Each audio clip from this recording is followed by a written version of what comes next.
Two, one, and we're live. What's up, everybody? It's Tyler with Hook Sets Are Free. It is 9 o'clock sharp Saturday night on this lovely 4th of November. Hope everybody's doing well.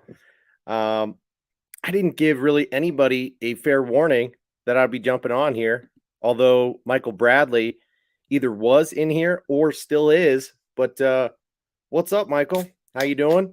We'll see if we get anybody to join in tonight. So welcome back to another beer, bourbon, and baits evening.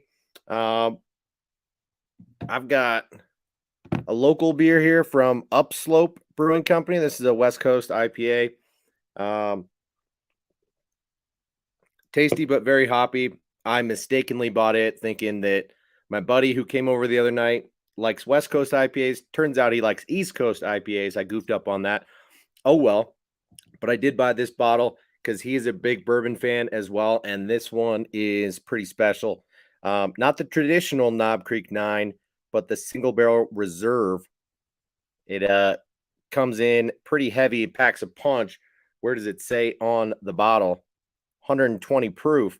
So definitely a spicy one, but extra delicious. I'll give you some tasting notes once I dive into that, but hope everybody's been doing well. It got really cold a week ago here in Colorado. We got our first snow of the year last weekend. Since then, it's all melted off, and we've actually had pretty good weather the back half of this week. I was able to get out and go fishing one time. So I suppose I've got like 3 fish to show you. One was from a week ago. You could see that the water was super low where I was, and caught that fish on a drop shot. You can see the weight in the foreground there, but one of my favorite baits from the last 2 seasons or so. And I've talked about this numerous times on this show. The Savage Gear Ned Salamander. Super underrated bait. I just don't hear a lot of people talking about it. You know, Nick the Informative Fisherman is one of the few people that does because he's big in on Savage Gear. I don't know if he's just sponsored by them or if he has a piece of the company or what, but this is what the Ned Salamander looks like, and it's fantastic on a drop shot as well as on a Ned rig. Really, really good bait made from their Duratec material. It is scented, and yeah, like I said, for the last 2 or 3 seasons, this bait has been one of my top producers. So the like green pumpkin purple color is the one that I've been catching them on most recently. Don't have that color here because it's up in the back of my car, but around the spawn, these pink and chartreuse colors really do it well for me. Easy to see when you get the bite, but that was from like a week ago. And then the other day when I got out, I did catch one on the same rig, just different bait. This is actually a bait I don't throw a ton of, but I do like fairly well, and that is the Berkeley Power Bait. What's it called? Not the Water Dog. The can someone help me? What is that bait called?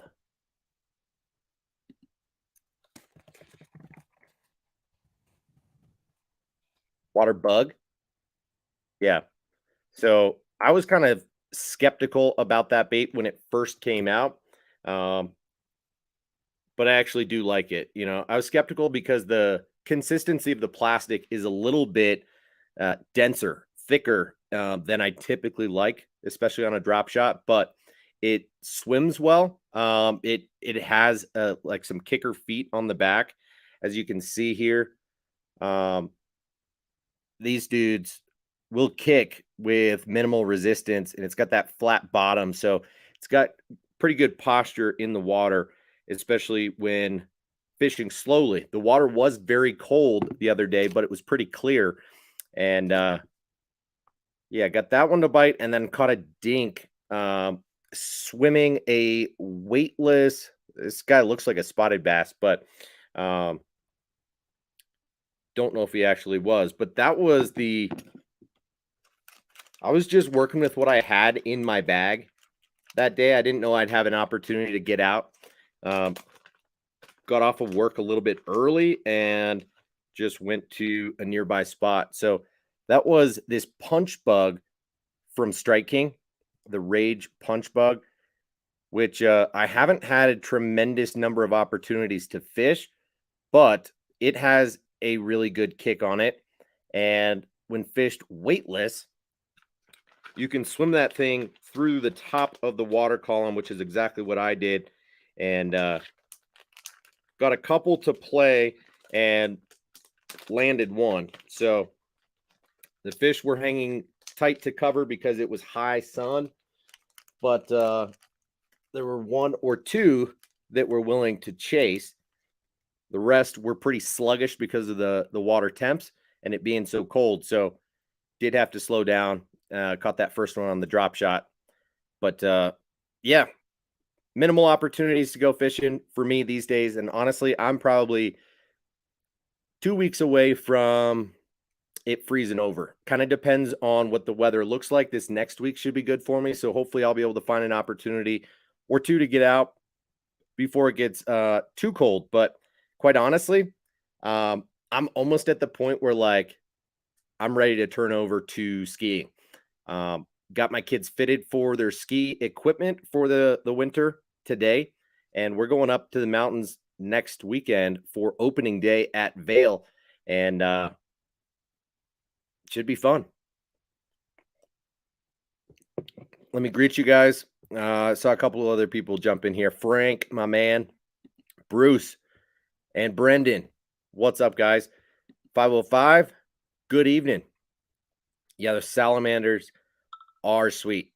Glad to hear that you like the that same color as well. So yeah, very, very good bait. But how have you guys been? Have you been doing much fishing as of late? What's the weather like for you guys? I do have my Discount Tackle hat on, and we are going to hop over there and browse around, do some preliminary shopping for my monthly package for the month since we are in November officially.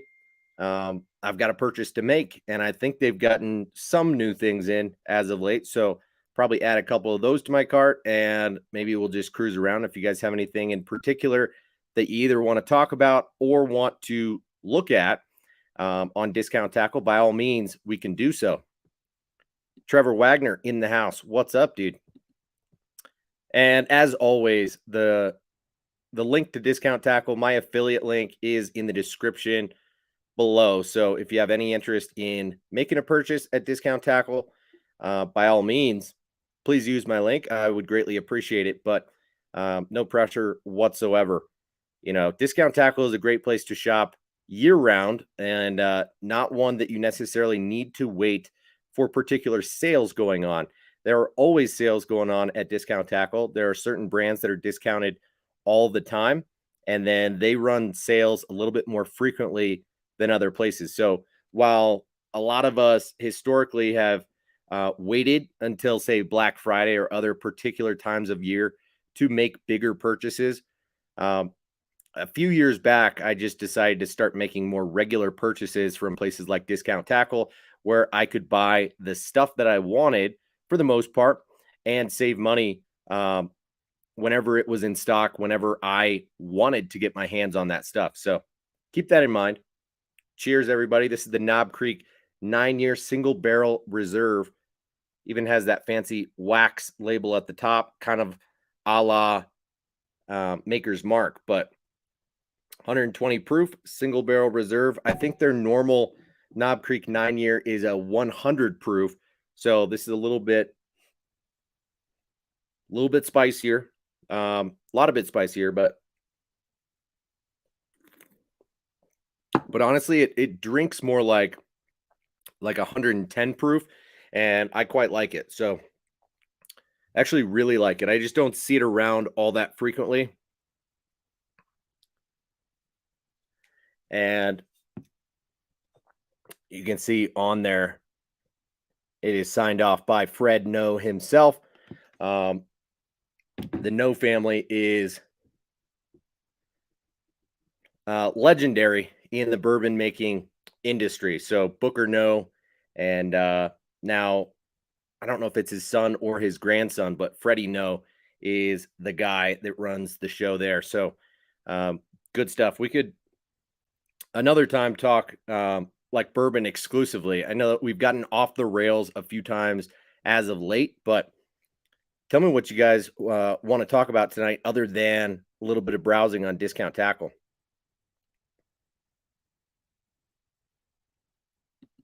Time to go trout fishing. Indeed, that is what I will be doing this winter. My dad invited me to go tomorrow, and unfortunately, I am with my children. Not unfortunately, but unfortunately, I'm not able to join my dad because I will be tied up with my three children and not able to steal away to do some fishing with my pops, which I was really hoping to be able to do, but just couldn't figure out the childcare situation to be able to do that because the place that he's going is maybe an hour, less than an hour and a half's drive, and we would want to be there at least a half a day, if not closer to a full day. So, is what it is. There will be plenty of opportunities later throughout the winter to do a lot of trout fishing, whether it is for native trout in creeks up in the mountains or in rivers down here closer to where I live and chasing some good trout in cold water. Bruce, I saw you posted on Instagram that you got a new mold for some jigs. Right on, dude. Scored a bunch of lead, huh? Okay. Well, let us know what it is that you start making. Show us some of those jigs, dude. Caught a couple dinks and a 5-pounder on a glide bait today. Nice, dude. Oh, finally getting some use out of that paddle board, huh? I say finally, but I don't really know. Have you used it a lot, or as much as you thought you might? 5-pounder on a glide bait is super fun, dude. Agreed. 505. Discount Tackle has good stuff for everything. Even if you fish through the ice, they've got a good selection. So sounds good, Bruce. All right, so let's go ahead and jump over. The only unfortunate thing about doing this is that I kind of have to jump back and forth. I don't have dual screens here in the bait room. So, in an ideal world, I'd have my webcam set up and be able to see the stream happening. And then on a separate screen, be able to browse Discount Tackle. And as I'm talking and pulling stuff up, be able to see what you guys are saying and interact with you, but it's not quite like that. And unfortunately, I do have to switch between tabs and check the comments every now and again. But you only spent $150 on the paddleboard. That's a good deal, dude. 30 trips on the board so far. That's a lot. Okay. Well, good for you, dude. Happy to hear that you've been using it and you've been liking it. And for you, $150 ain't nothing because what you were just saying on Debo's stream, which sorry I didn't chime in and say that I was present, but yeah, saying that you've got 5 of those 316 workhorses and then openly admitted that they retail at $300 and 1 or 2 of them that you have are the $500 version. I mean, good gracious. My dude, that's crazy.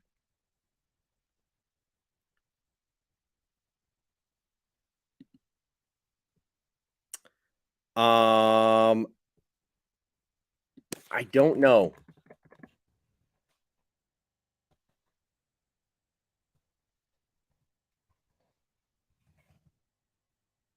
I feel like I should, but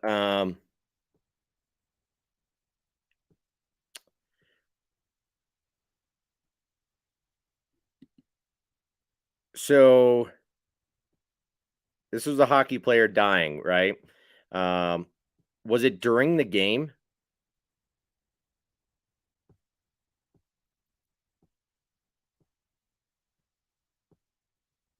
I have not actually seen the replay, nor do I necessarily want to, but yeah, sounds like it was a skate hitting the dude and ultimately killing him. But that is freaky. I don't necessarily have any thoughts on it right now. You kind of just brought it to my attention. So I will look into that, but it's unfortunate that it certainly can happen, although it is a freak accident. Um, you kind of go into playing hockey at a serious level knowing that things like that are possible. However unlikely they are, it is something that could happen. You think it was intentional, not to kill the dude, but maybe to use the skate in a malicious way. That is especially dangerous. Maybe even something the guy should not only be suspended but banned for, or something like that. But I have not seen the play. But very interesting and super unfortunate. Feel bad just hearing about it, let alone once I have a chance to look into it. So don't know what to tell you, dude.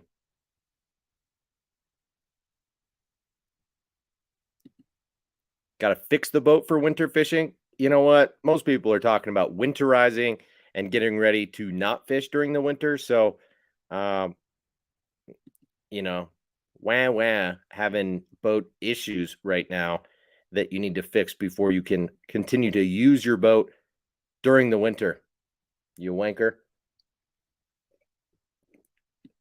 Yeah, and I hear you. We all kind of have that problem, whether or not it's expensive baits or baits that are tried and true for us, but not expensive, or things that just have been on our radar that we really want to try, and there's a good deal on them. So we're all in the same boat there, Brendan. So I feel you, 1000%. Let me go ahead and start sharing my screen, and we'll hop on Discount Tackle for a little bit. Um, I've already got a page pulled up, so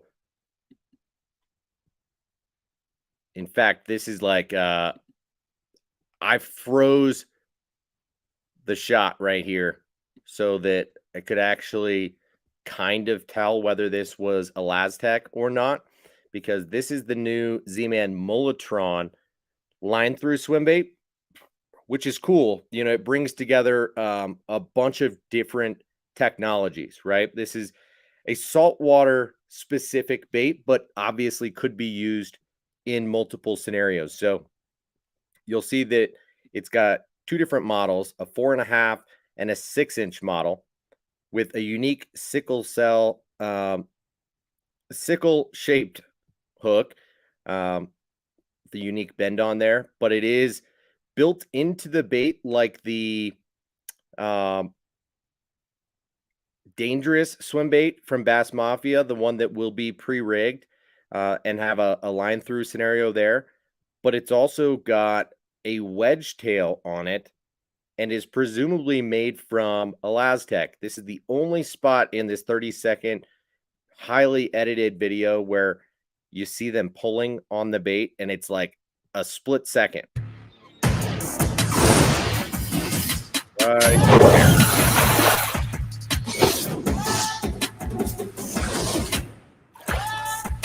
As I said, highly edited. So you don't see a lot of like slow swimming action. You see that boot tail kicking a little bit there. You guys stretch it right there. It's moving too fast, quite honestly. But for $8.49, I will probably pick one or two of these up. Because if they are made from Elastec and they've got a wedge tail and a line through, it's going to be a great bait. Now it's $8.50 for the 4.5-inch and $11.04 for the 6-inch. But still, this bait is screaming Debo if I've ever heard. Otherwise, these are pretty saltwatery colors. The glow mullet looks like a good color, but I'm probably going to pick one or two of these up. So, just for the heck of it, I'll go ahead and throw a, well, what do these weigh? I don't know why it matters to me, but they've got a 3/0 and a 5/0 hook. Um, shouldn't matter what they weigh, but kind of does to me for whatever reason. I think I'm going to go with a 6-inch in this color that could be more of a do-it-all bait fish type of pattern, and then a 4.5 in this darker nighttime type of color. And then let's get back to the main page where, like I tell you guys every time that I stream, I like to come here first, see if there's any blatant sales going on at the moment. And then I come down to new arrivals. You can click right there, or you can click at the top of the page. This green button that says new arrivals is always a great place to start. So let me jump in, see what you guys are saying right now.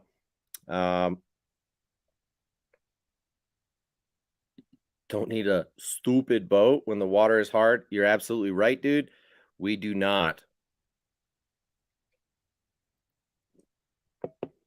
Yeah, probably not wise. Although, how cold is too cold? What are you talking about? How cold does your water get, dude?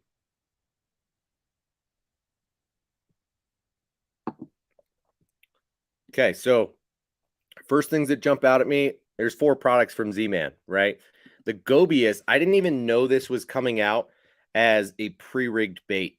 Honestly, for a while, I thought that the TRD Gobies was going to be all that was released. I didn't hear about the Gobius at ICAST, and maybe I just missed something blatant, but I thought like this is what we were looking forward to.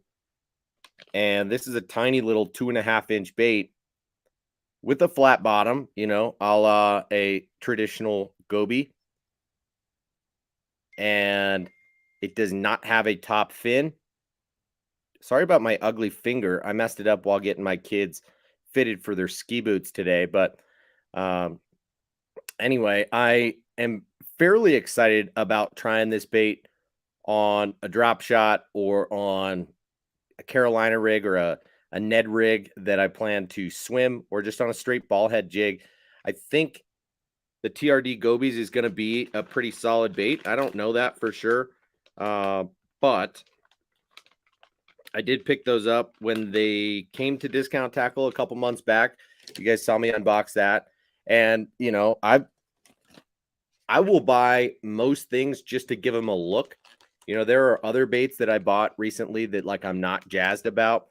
The Chatter Spike being one of them, and the X Zone Stealth Invader. This Goby bait, I'm a lot less excited about this than I am the TRD Gobies. So yeah, there's a lot of things that I buy just to get my hands on and be able to see in person and show you guys that some of which get fished and turn into regular baits for me, and some of which turn into total duds and was kind of a waste of money. But it is what it is. You kind of got to sample a little bit of everything. So a little bit of that tactical bass in me. The Z-Man Micro Goat, I think, is going to be a good one, although a little bit niche of a bait because it's so freaking small. Significantly smaller than like the TRD Gobies or the Baby Goat.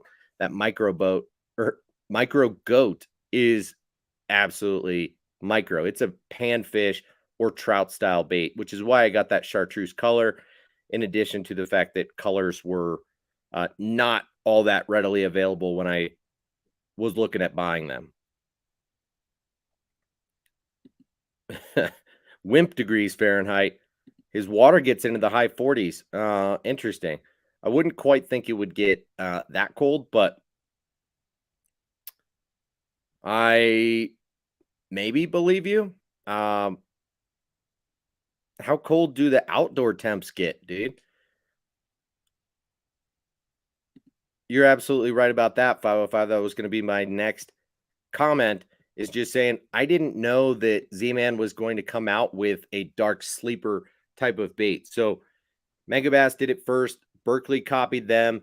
And there are a couple of other baits on the market like it, but now Z-Man's getting in on it and throwing their Elastec into it. So you get those same fins like you do on the TRD gobies, but you do get that fin on top that theoretically should act like a weed guard.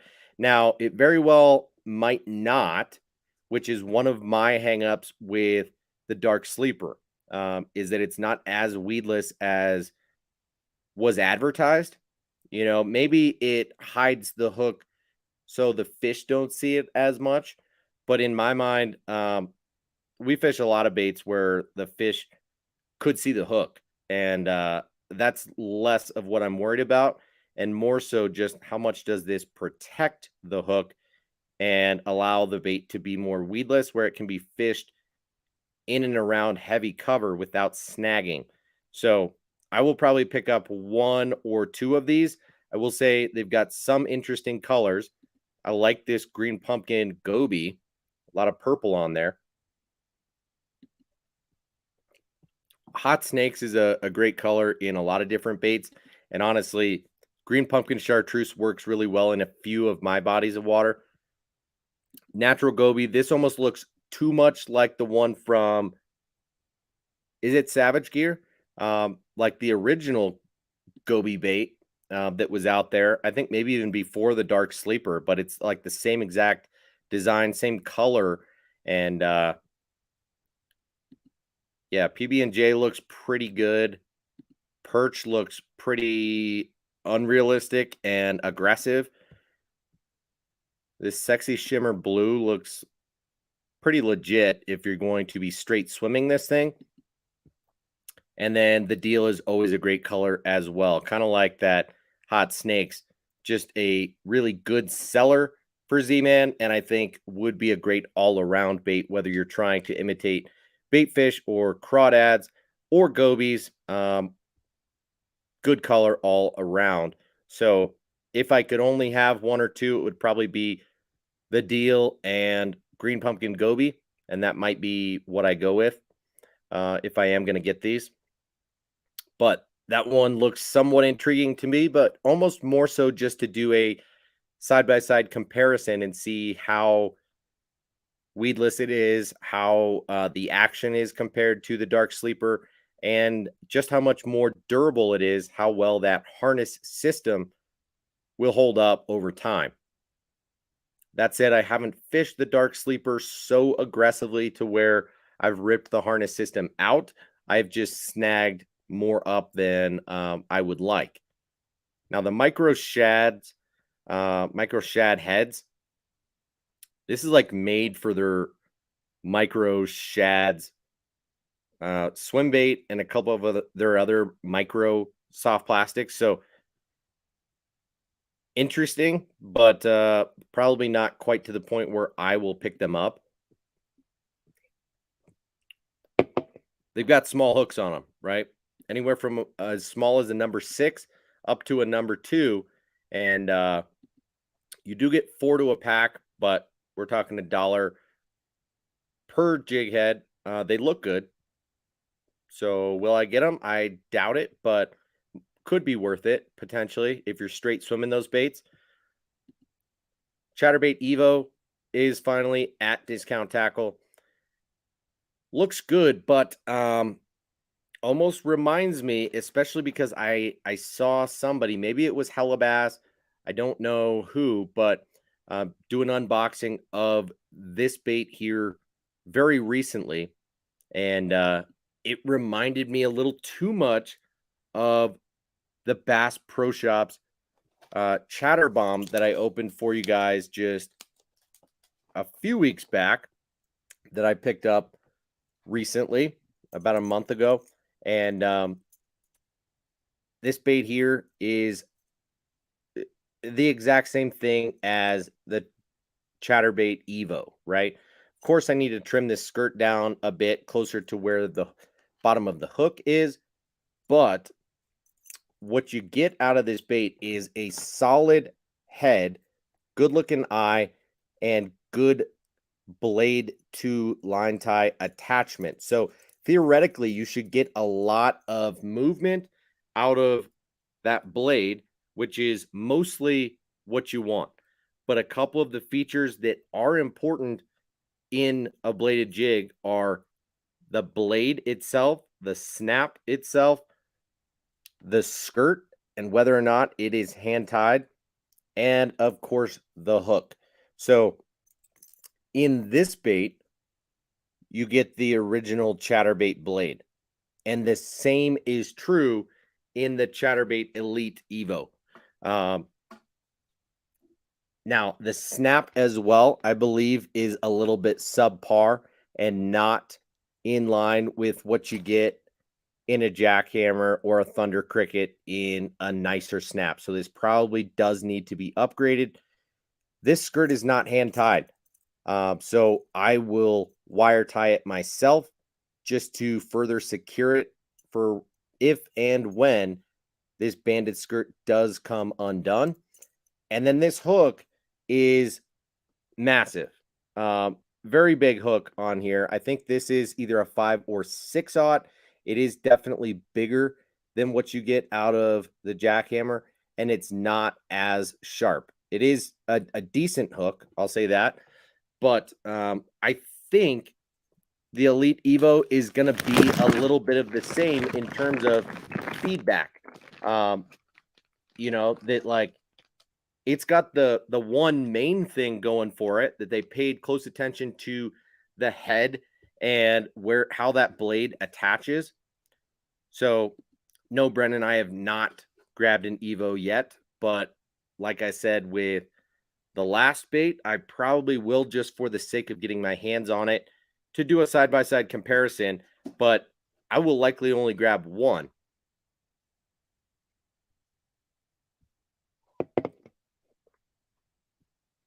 Dustin, all of a sudden you suck at fishing. It's below 50 here. Yeah, that happens, dude.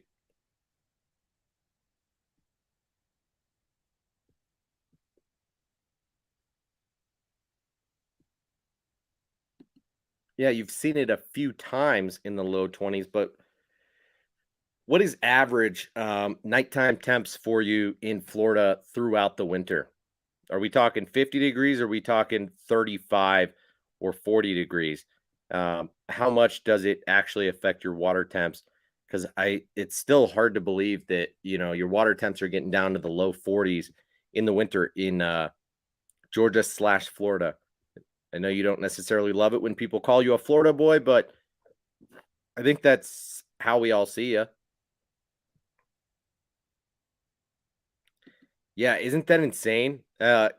Same thing happened with me, Dustin. We got like 6 inches of snow or more. Water levels rose significantly, and water temps plummeted, and that can do some funny things. So, yeah, I agree, Mr. Higgs. The weed guards on the dark sleeper are not effective. I will expose the hook into that fin um, to try and make it a little bit more weedless. But guess you are the Florida boy now. Yeah, a little bit.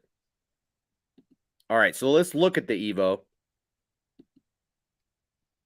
Like I said, I think the head, the eye, the stamped weight, that connection looks big enough to where you're going to get the freedom of movement on the blade. But if you look at, say, any of these that are clear-ish, you can see it says original chatterbait. It is that original blade, which is not ideal. The bait keeper is a dual bait keeper system. Maybe it was best to see on this one. I don't know if you get a wire keeper or not, but you do get this uh, bulky lead keeper that works fairly well, but is not my favorite per se. The skirt looks to be hand tied. You can kind of see right there that it is, so that's good. But they blatantly say in the description here that it is a 5/0 custom heavy duty needle point black nickel hook. So they do not say who makes the hook. They're not wanting to pay other people in the process of this bait. So, retailing at $10, I don't think it's going to be a jackhammer killer. But at $8.49, is it worth purchasing one or maybe two? Perhaps. Yeah, especially because these colors are a little bit different than what you see in the jackhammer. This blade color with that skirt and head painted, some of these are different, right? So might be worth a try. Electric shad is a cool idea in theory, but just how electric is that? How much purple is in that? Because we all love electric shad. But yeah, I don't know what to think about the Evo. I'm very on the fence or almost pessimistic about it going in, given what happened with the Chatterbomb and a few of these other jackhammer knockoffs, if you will. And then we get into some micro baits from 13 Fishing, which historically some of these baits have been good. So the joystick and like the rabbit tail ears, they make a good swimming worm and things like that. And this is just like a really cut down and smaller version of it. And it's 1 inch long. So interesting. Same with all of these new shapes. Tiny little baits, right? Interesting that they put their swim bait, like the churro, into a micro sized bait that is just 1 inch long. So I don't know. Intriguing, I will say. 13 Fishing has gone to great lengths to create a really wide variety of baits that do look unique. And I've tried some of them and am not mad about them. So will I try some of these? Maybe. I don't know. These are really trout and panfish baits for me, for sure. And then this one from G-Rat, the chatterbait trailer doesn't appeal to me all that much. They acted at ICAST like this is such a versatile bait, but I don't know about it. This one, on the other hand, is very intriguing to me. Okay. For a couple reasons. It's got the body of a Zoom. Oh, I should have been quicker with this. I've got them sitting right here.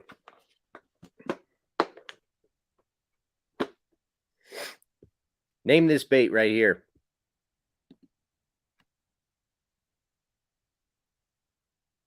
The Z-Craw. Okay.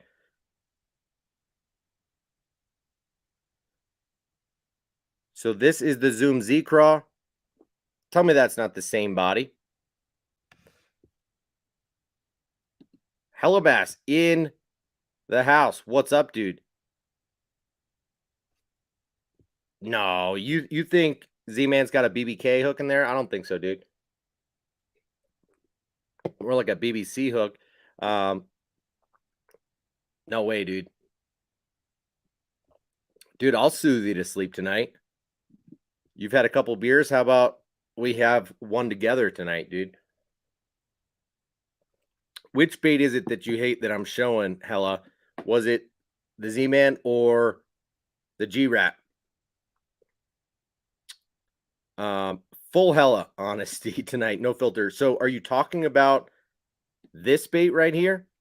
Or were you talking about that chatterbait trailer? Because this bait that I'm showing right here is essentially the Z-Craw body with the Kitech chunk tips, which I picked up not too long ago and has just become recently available stateside and definitely appeals to me. I like the action of it. You're mixing beer and ranch water tonight, dude? How hammered are you right now, dude? Interesting. So you don't like this bait. Why not? Tell us a little bit, Rich. Um, because this Dixie Flip was one that I was kind of curious about. I like the look of it.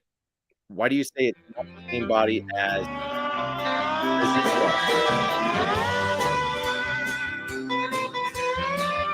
Don't you think they just copied the legs from that Kitech chunk trailer?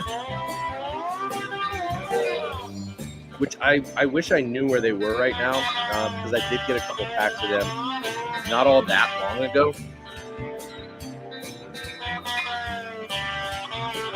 And my basement is such a mess right now that I just don't know. Take you to a place. Man, that'll make you fall asleep. But Rich, tell us.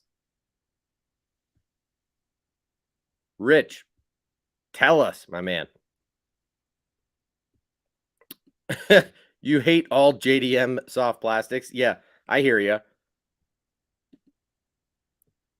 Yeah, that video sound is kind of ew. How loud was that video sound? Sorry, guys. I did not realize it was so loud, but it didn't sound loud to me. But I will say, the top of the bait looks just like the Kitech jig trailer. I think they showed up on Tackle Warehouse not that long ago, so I could show you that, and maybe you could see at least where I'm coming from in what I think the bait looks like. No, they don't have it. They really only have the flex chunk, but I guess it looks more like a double Kitech leech. So what can you do?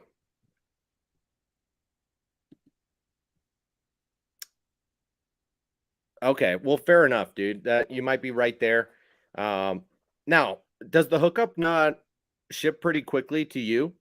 Um, I know I'm way closer being in Colorado and they're in Arizona, but I get stuff from the hookup like in 2 days. So I don't know. Football jig with a speed craw dominated smallies today. Yeah, the speed craw is just it's a time tested bait, dude. It's a really good one. I guess these are bugs. And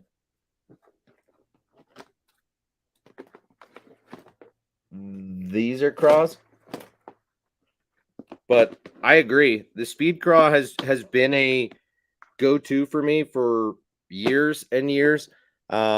And will continue to be, you know, the Ultra Vibe Speed Craw and the Ultra Vibe Speed Worm.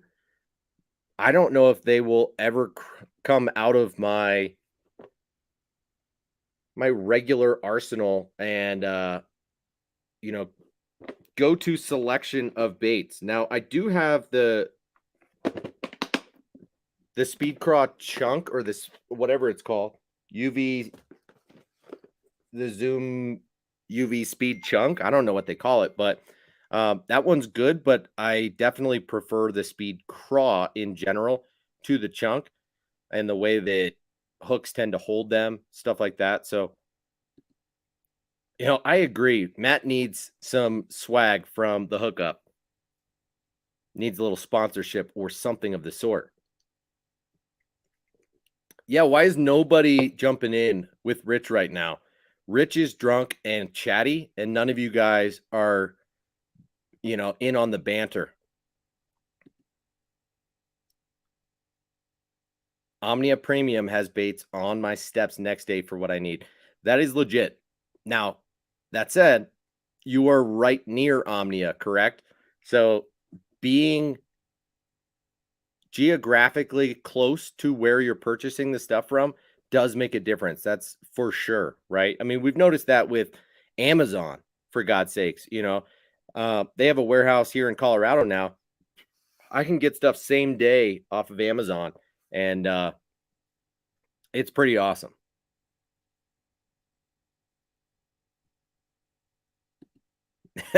Matt did not build it, but he reps it hard, dude. And he definitely deserves a little bit of love. So let's get back to Discount Tackle and just see what else we haven't seen yet.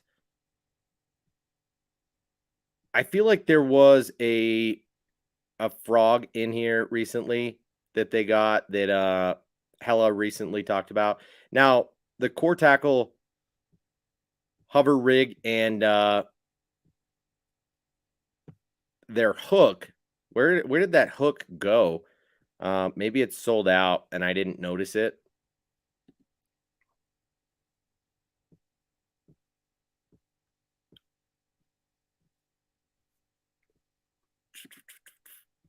Because I think I had added it to my cart. Let's see if these are sold out right now. No, so they've got these in stock in the 4/0 and the 7/0. So I'm probably going to pick a couple of these up to give a little bit of weight and an exposed hook look to some of my unrigged soft plastic swim baits that are especially in that like 4.5 to 6 or 7-inch range. I'm sure we're coming up on it here right after these Berkeley baits here. That looks exactly like the Chatter Spike. Now, I'll say I was kind of pleasantly surprised by this one when I opened it last month. The unrigged saltwater coal shad looks kind of interesting. Slightly better action or softness on it than I thought would be the case. I don't know where that tush is. Okay.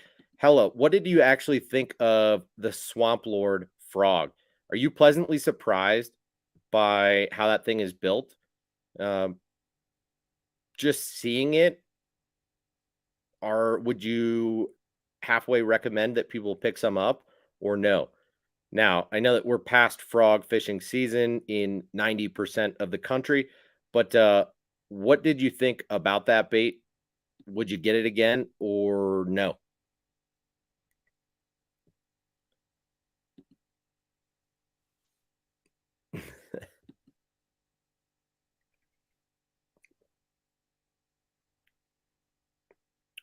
Brendan's not going to be editing your videos. Well, how much were you going to pay him, dude?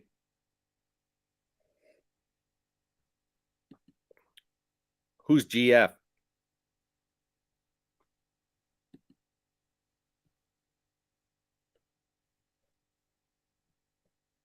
Hell yeah, Rich. One more ranch water. Get on it, dude. My man. Yeah, that's kind of the impression that I got from you is that you were pleasantly surprised by the way that it felt and that you might be willing to give her a real shot. Now, did you have the popping or do you have the regular or did you get some of both? 3 native gills per video. That's pretty good. Although I don't believe you. You can't be interning for people anymore, Brendan, nor can you be giving away free work like we've talked about, dude. Brendan's got a Swamp Lord. Oh no, you went to iCast and you felt it. Hella's got both. Okay, legit. Interesting. I tend to fish a walking frog more than a popping frog, given where I tend to fish them. Otherwise, I'm throwing a popper or I'm throwing a walking bait or like a buzz toad type of situation, more so than a popping frog, just because I tend to fish a frog on mats or in, barely open pockets. And I feel like I don't necessarily need the popping action. And I like the hookup ratio of a walking frog a little bit more. But that's just me. Who knows? Potomac colored Swamp Lord. Let's take a look. And I'm sorry if you can hear that ding in the background. That might happen. We got some games going on. My brother and my parents are at the CU Buffs and Oregon State Beavers game. My parents are Oregon State alumni. So it just happened to work out pretty well. Ooh, the Potomac color. That is interesting. Wow. You don't see that every day. That's pretty wicked, dude. Whoa. Now, a lot of these, it's like, wow, okay, so you just, that's not cool, dude. Berkeley, just taking what's popular. Now, I do like this chartreuse perch. It's also got that like spider webbing shit on the top, which is cool. So I can respect this MF bluegill color as well. You don't see a lot of straight green pumpkin frogs, so that's kind of cool. But the rest of them, it's like, that's pretty classic. This is cool. So maybe like half and half, honestly. Berkeley, not too shabby, eh? I'm not mad about it. And then we're back into, oh, there it is. There's the tush.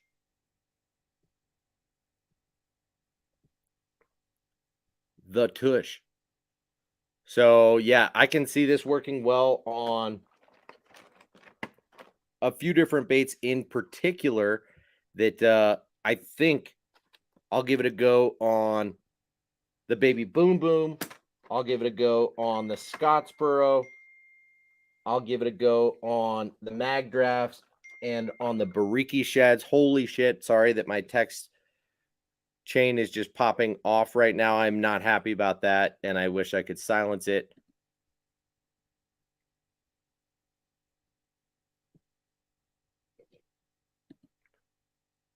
A little softer than a Spro, really.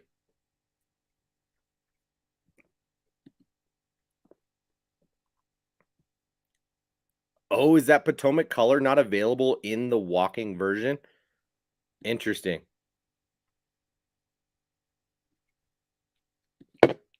Good observations. I appreciate that. Dustin's watching the CU game right now. Okay. And so is Hella. Is OSU still winning right now or what? You guys have me wanting to check the score. It's like, what are my family saying right now? Nothing sent some pictures. You want to see a picture of my family?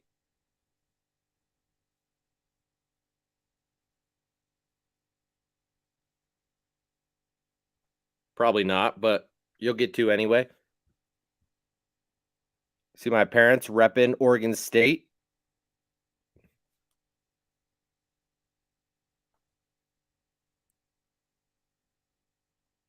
What is the score? 14-3 Beavers. Let's go. Yeah, the Buffs have kind of nosedived after a real hot start to the season, and it is what it is. But yeah, Coach Prime, goodness. I mean, the eyes that a former NFL player can get on NCAA football, just based on his personality and his recruiting abilities. I would not be surprised if CU is good in a few years because of his recruiting abilities. But it does suck that they're now 4-4 and on their way to being 4-5. Not good. I didn't skip over the bone. It was the last one that I showed, dude.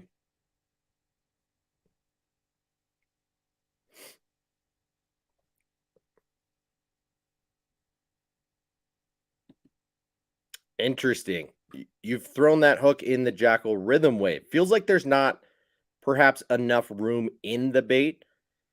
The Rhythm Wave is a very narrow bait itself, right?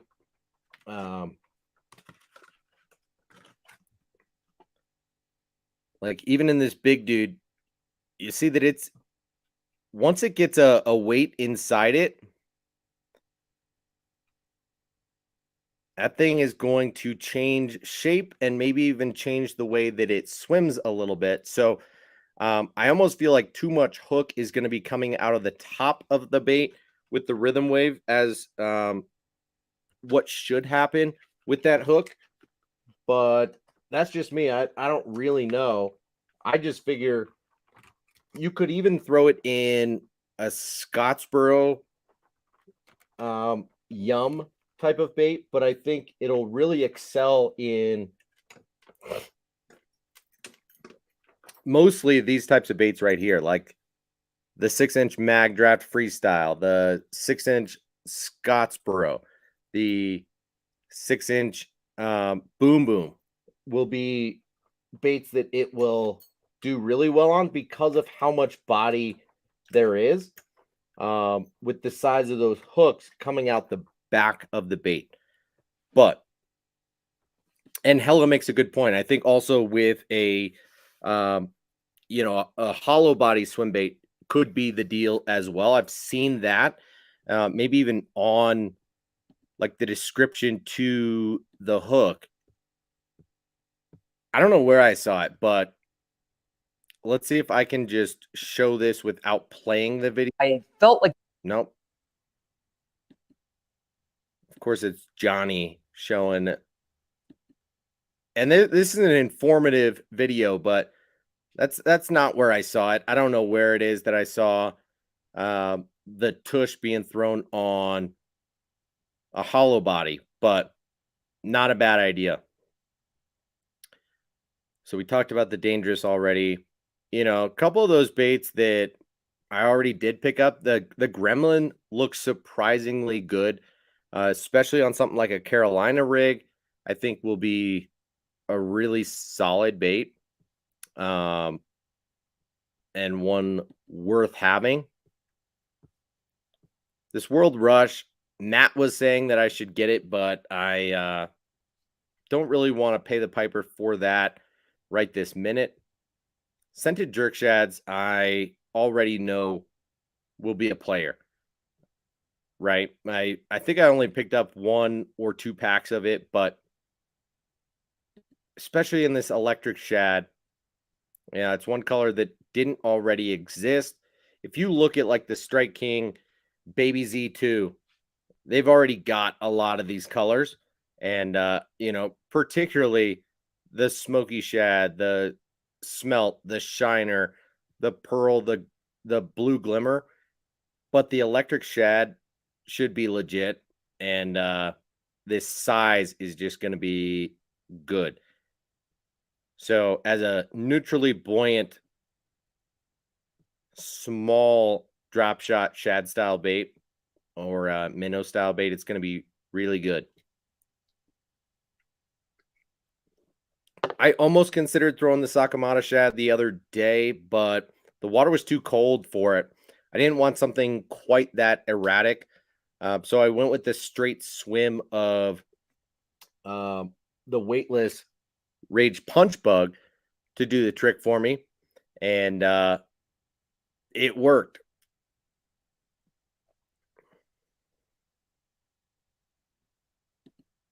Really? How did that happen, dude? What were you throwing on the back of your football jig, and what was he throwing? And what do you think the difference maker was that you took a beating like that when you guys were throwing kind of the same thing while in the same boat? That's kind of wild that happens, right? Usually it's because of something more obvious, like what you were throwing or how you were fishing it. You know, do you know exactly what he did differently? Okay. Beer is gone. I think that was the last beer that I had. The whiskey is just about gone. So we'll go for a refill. I know Rich is on his last few moments before he falls asleep. And that is quite all right. But Rich, we're drinking some nice bourbon, and just for you tonight, let's make you feel special. Thank you for contributing in the chat and for being a little bit drunk tonight. You were both throwing speed craws on the back of a football jig, and he whooped you. What in the world, dude? How was he fishing it differently? Or were you in the front and he in the back? Or what do you think was the difference maker? Or you think he knew the area better and was making better casts? Okay.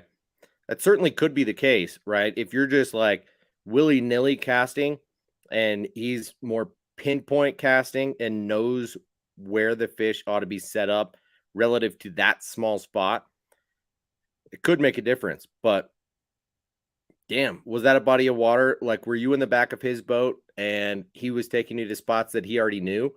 Or do you both fish that same lake regularly and he just somehow knows it better?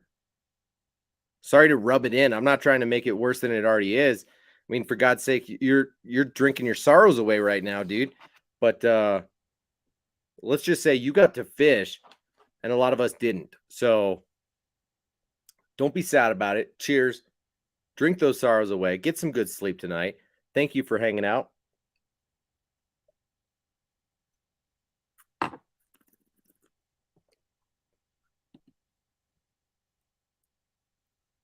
Yeah, no, I totally hear you, Frank. That's exactly the issue that I ran into the other day is just sometimes for those of us who are bank fishing, we're at the mercy of what we have on us that day. And, you know, we didn't think everything through before we got to the water. And maybe there wasn't the possibility to, or maybe we just got lazy and we had what we had. So we make do, right? It's like in theory, I would have fished the Bellows Gill or something a little bit more like that, weedless, than a Rage Punch Bug.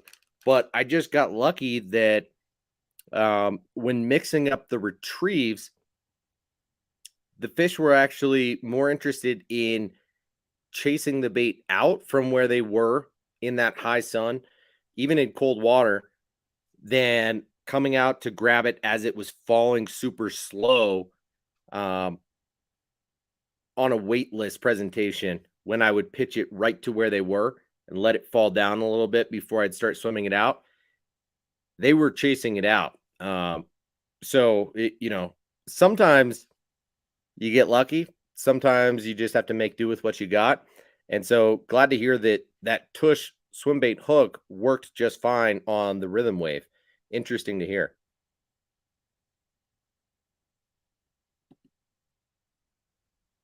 Okay, so you guys traded spots on the boat, but he spent more time on the lake.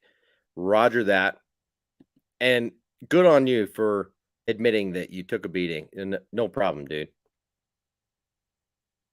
That actually makes a big difference.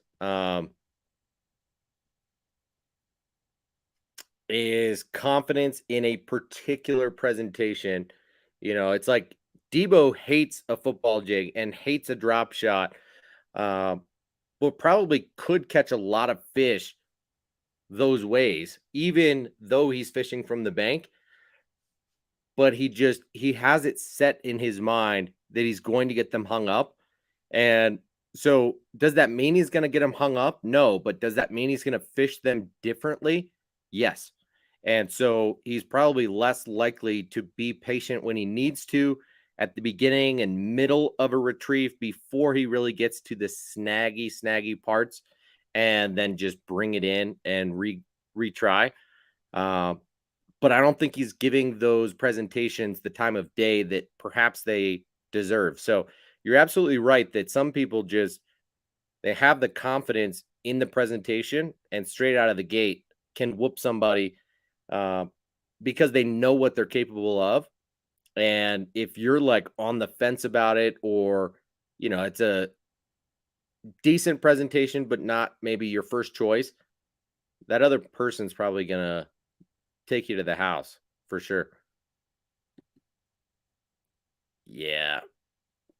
Big re-range guy. I also like the re-range quite a lot. I've got a couple out in my go bag.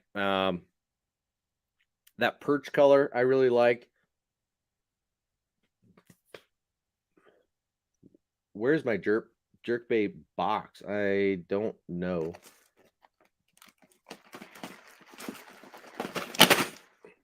And I'm a guy who likes the standard re-range, not the +1. I don't even know.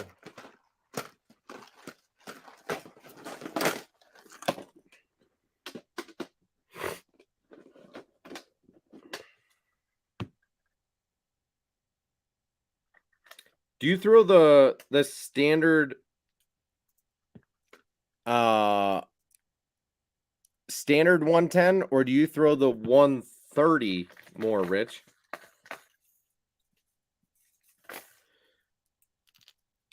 Because I tend to throw the 110 more than the 130, but it's a really solid shallow diving jerk bait that it feels louder than it is on the cast because of the way that it snaps when you cast it.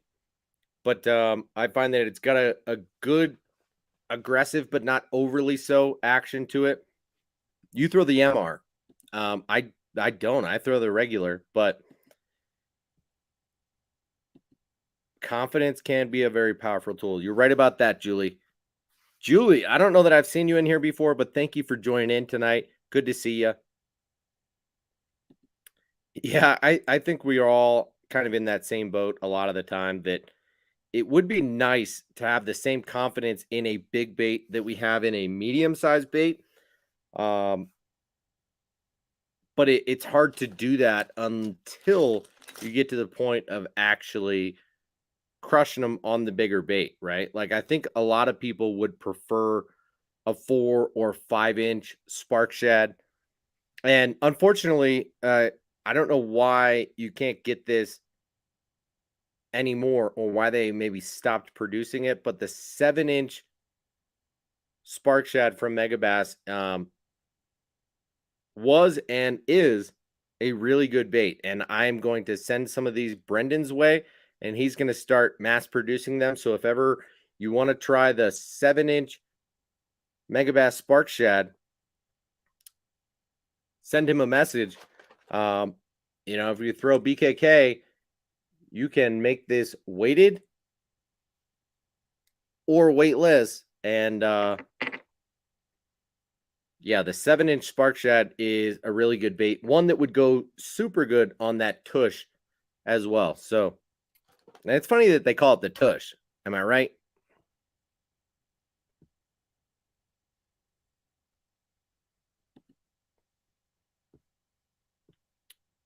All right, we got 13 people in here. We've been on an hour and 7 minutes. I'm happy to stay on as long as you guys want. However, we're starting to slow down a little bit. Why don't you guys tell me what you want to look at on Discount Tackle? Is there anything that you guys know about or want to know about that is on Discount Tackle? It doesn't need to be stuff that is new, right? We're looking at new arrivals, and this is all stuff that's new since maybe summertime. Jacko Bountyfish Jr. is one that I'd never picked up because I never quite fished the original Bounty Fish, but I do wonder about this smaller version of it. Just like we were talking about when it comes to confidence, do you think having a bait that you first purchased that was a little bit bigger than you expected or wanted it to be and had a lot of body back here to hold a hook, in them making a smaller version, do you think your confidence would go up immediately in being able to throw a 4 or 5/0 hook in this 4.5-inch bait? I don't know. Sometimes I wonder about that kind of stuff. Have many of you thrown the magic worm from Missile Baits?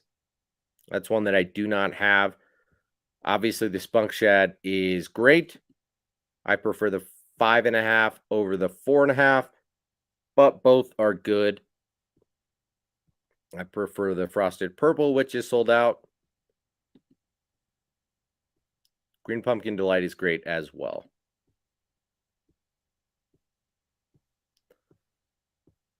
Picasso was kind of a newer manufacturer to come in at Discount Tackle, as was Depths, as you could see from the last couple of pages. Bill Lewis and their newer baits with their jerk baits and their ATV square bills are on there. And Dirty Jigs is relatively new to Discount Tackle as well. So keep all that in mind if you're interested in picking any stuff up. Reaction Innovations, a little bit newer to Discount Tackle. a lot of people were giving Berkeley some shit because this frog is called the swamp donkey. Really, it's the same as the teckle.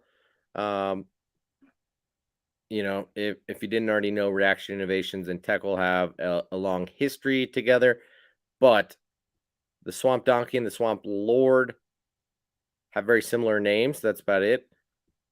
I did throw the Chad Shad a bit the other day, and I will say I like, but don't love the action on it. Um, I would definitely prefer and it's not even fair to say. So maybe I won't, but I don't know that I necessarily have a lot of confidence in a chopping style glide bait yet, right? Um, and I don't know if I'm not fishing it quite right, or if my fish don't get triggered by it, or I'm not throwing it at the right time of year. But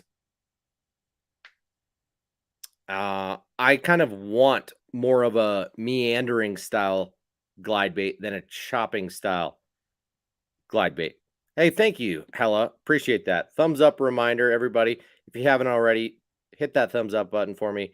Would appreciate it.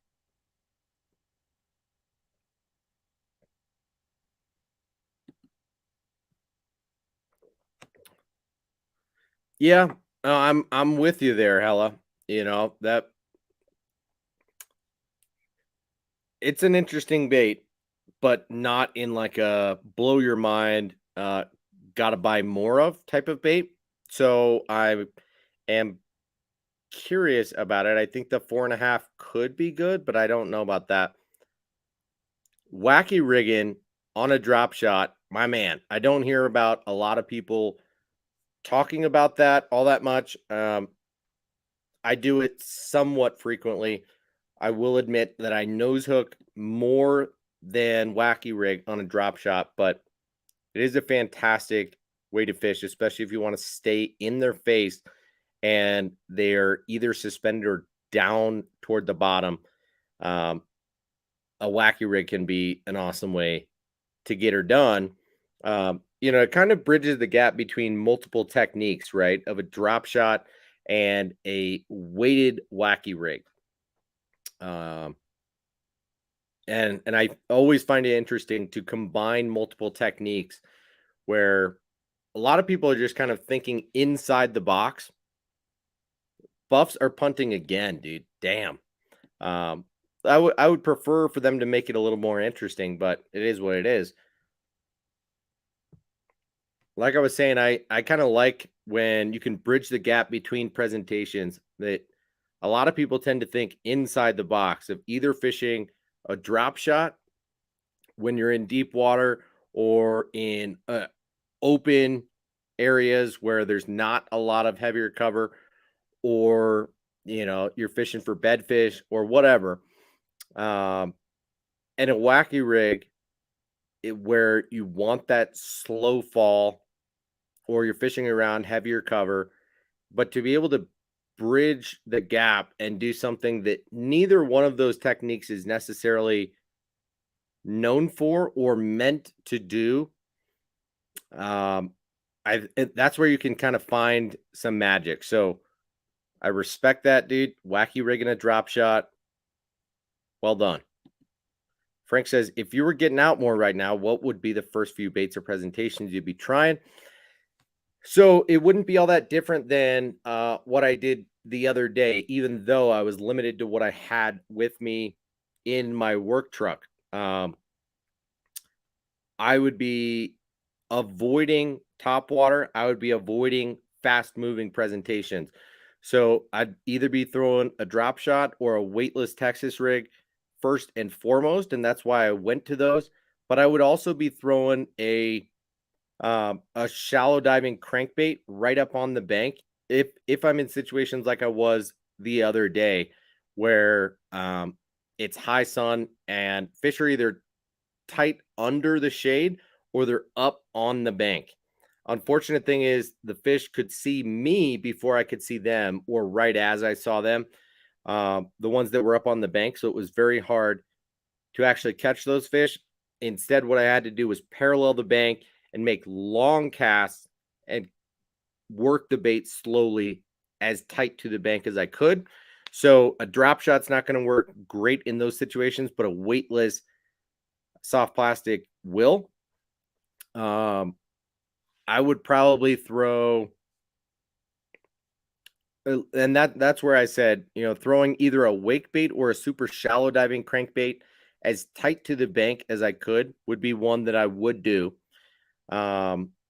Especially because I've had a lot of confidence in that the last couple of years from midsummer on. But I would also be throwing a swim bait, something that is going to stay relatively close to the surface. And I would maybe even be throwing some top waters, like the other day that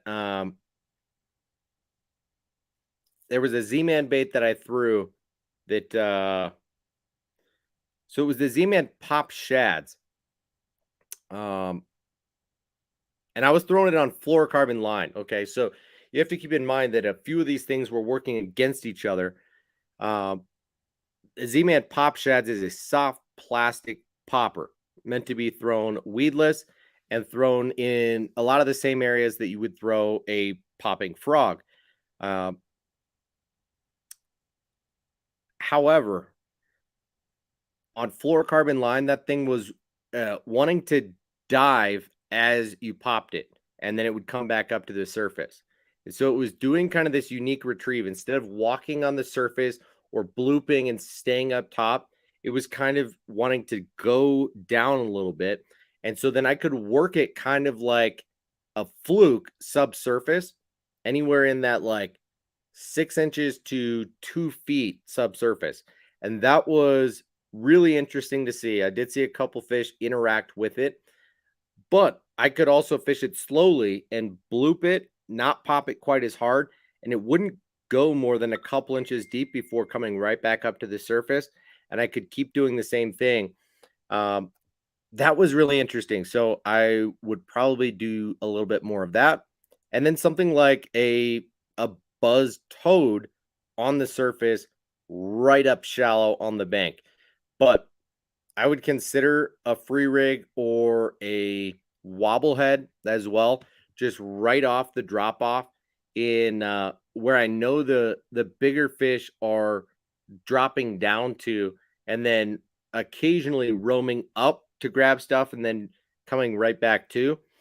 The place that I was fishing had a long riprap bank that faded from inches of water down to like 5 feet, and relatively shallow place. And I could spot fish in anywhere from 3 feet and less. But like I said, it was a really unique interaction where they were real spooky with me. Hella out, tight lines. Have a great rest of your night, dude. Thank you for stopping by. Dude's about to pass out. Enjoy your sleep and have a good Sunday, my man. Cheers. Peace out.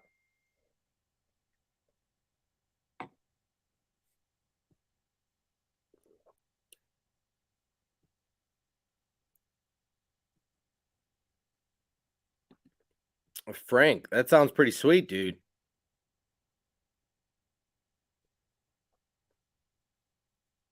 You guys are throwing panfish baits and catching multi-species, huh?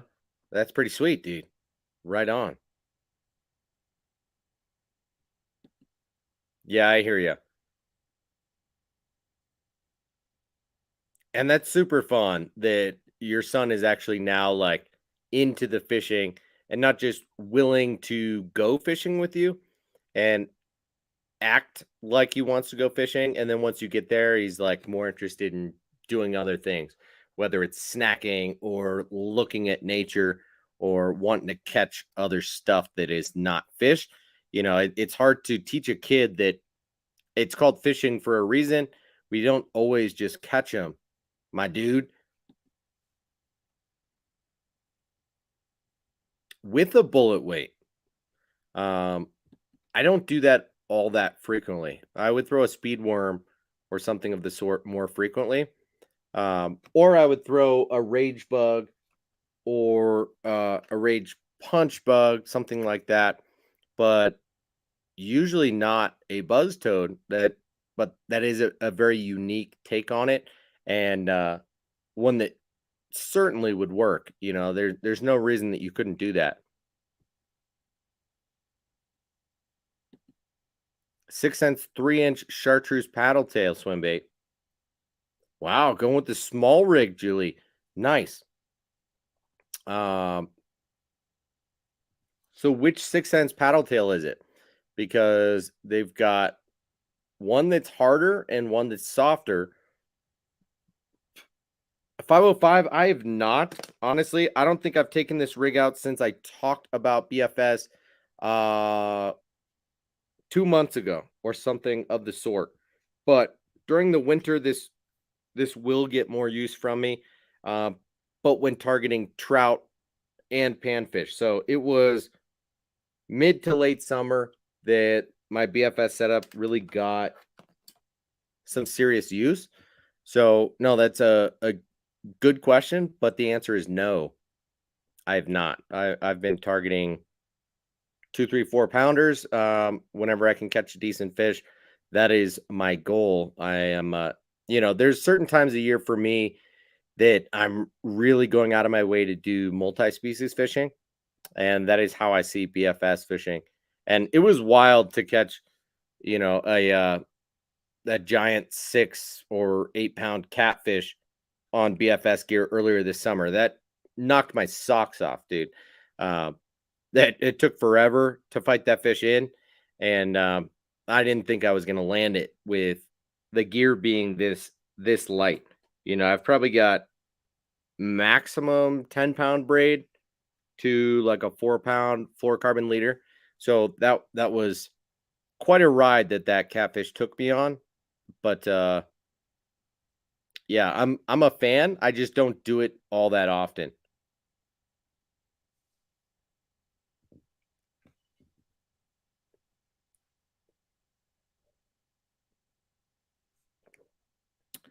Okay, so the Divine swim bait. Yep, it is a good bait.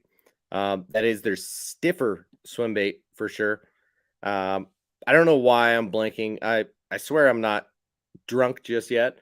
But the Whale is their softer bait. The Divine swim bait is their stiffer bait. And so interesting to hear that the Divine swim bait has been your deal. Sometimes all it takes is just knowing that other people like Ben Milliken and other absolute hammers can crush on a bait like that. That'll convert you into knowing that it's a good bait, and you give it the time of day, and bam, it does the trick. But I'm kind of at the point where I've got a lot of baits in that category, especially in the like 3.3-inch range that that it's hard for me to commit to any one bait necessarily. But that's a good point, Frank. I have not thought about that. If you're in the hut or you're out on the ice and manning some holes, then probably not a lot for the kids to focus on other than the fishing. So that's pretty smart.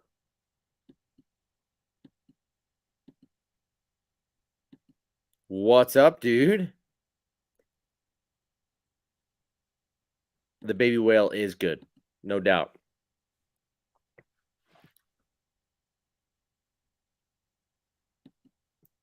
All right. So, anything else that we ought to talk about last minute? Beef jerky? Probably not. I need to make some beef jerky on my Traeger. That's for sure. Yamatanuki, hate to say it, but I only fished it a couple times this year, and it did not wow me like the cover scat did a year ago. So sometimes that happens. Has anybody tried the red line hooks from BMC? And if so, are you impressed by the hooks? Do you think the price is worth it? Or no? Because initially the hooks came out and were like way overpriced. It looks like they've kind of somewhat normalized right now.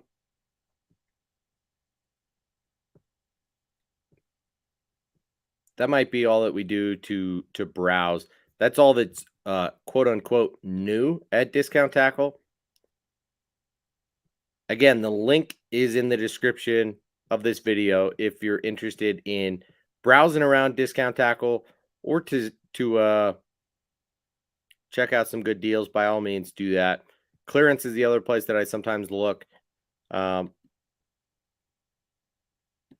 it can be annoying to know how to filter, right? Wow, that went quick. They've only got a few pages of clearance stuff, if you will. Cross-eyes jigs are great. I prefer the swim jig to the flipping jig.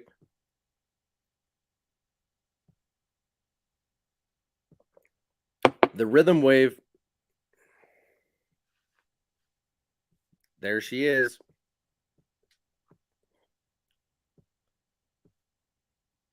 Has anybody tried the Yummy Fish? This is one that is a Ned rig bait that I was probably underwhelmed with more than anything.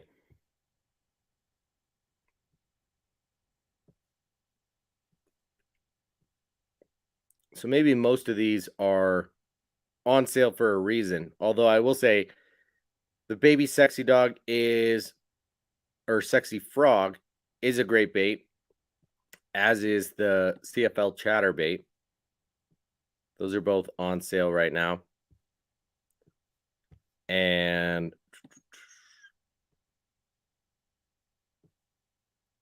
Lunker Hunt and Yozuri just going on sale right now. Nothing interesting. What can you do? Yozuri Saltwater, 30% off. There are very few baits in this category that I really like. However, the Top Knock pencil, they have this in a 4-inch and a 5-inch version, and they are great. Now, you do need to change the hooks on these guys. But otherwise, there's not a lot about these that are saltwater exclusive baits. I bought this one earlier this year. I know I've got it around here somewhere.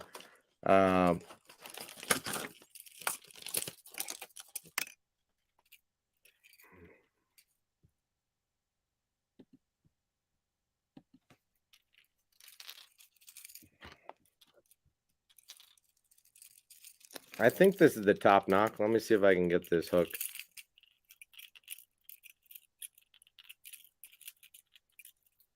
Untangled.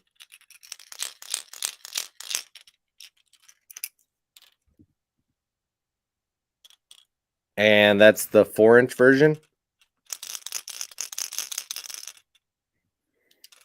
Hooks have not been upgraded yet. You can see those are saltwater hooks. I mean, they're sharp. They're a little too flashy. A little thicker than they need to be. I would go with Owner ST36 hooks on those primarily. I have used the Sleeper Craw. I would say I like it. I didn't use it to the point where like I smashed on that bait, but I used it a fair amount this spring and I like it. I like the action of it. I like its posture and presentation. I definitely like it better than I like the Dark Sleeper. So that said, you need to fish it like a craw and not like a bait fish. You know, the Dark Sleeper is a little bit more versatile in that it's almost begging you to straight swim it. And it's got that stability, which is good in certain situations. But the Sleeper Craw, like it's a crawdad imitator. So, especially around the full moon, it's a good bait.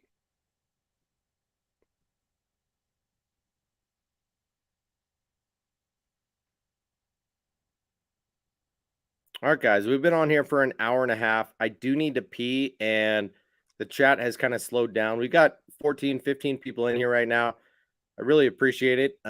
If you guys were more active, I would probably stay in here, but um, we don't need to have this be a long night. It's no big deal. Maybe I want to catch the Beavers Buffs end of game. And where does anyone know where you could get hook hangers, screws, and hooks to replace some old school head-ins? Um,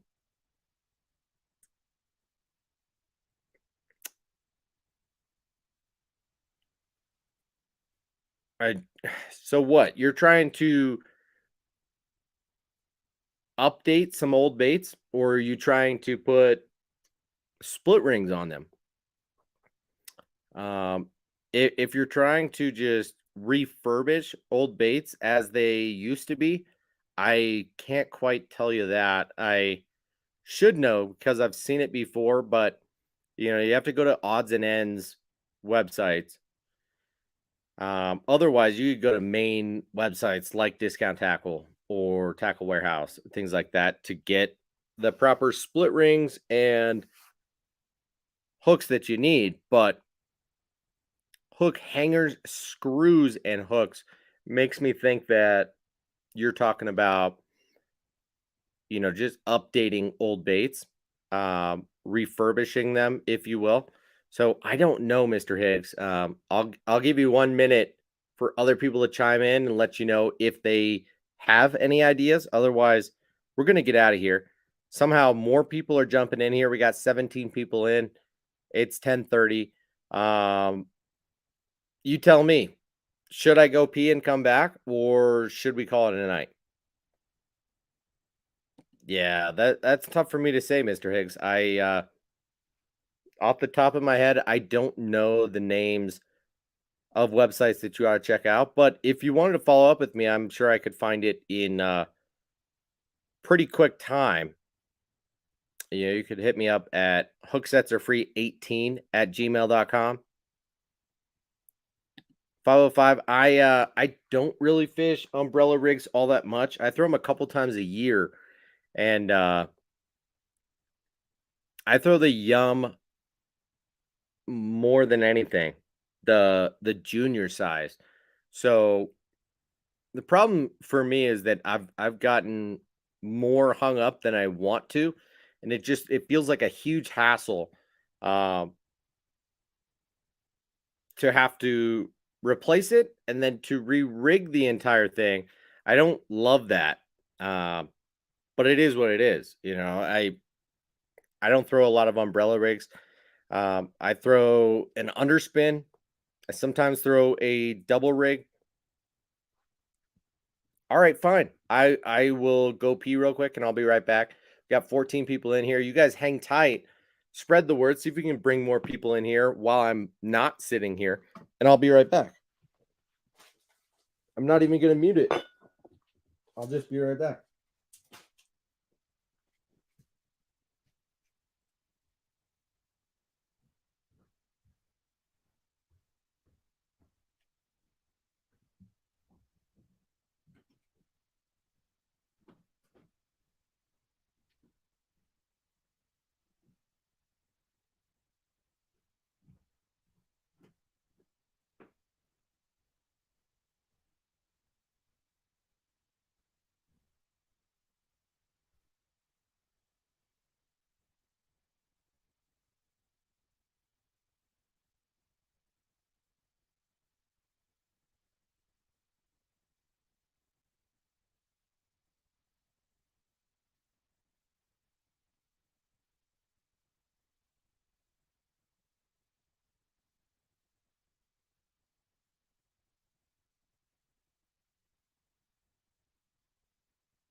Go pee. That's what I did.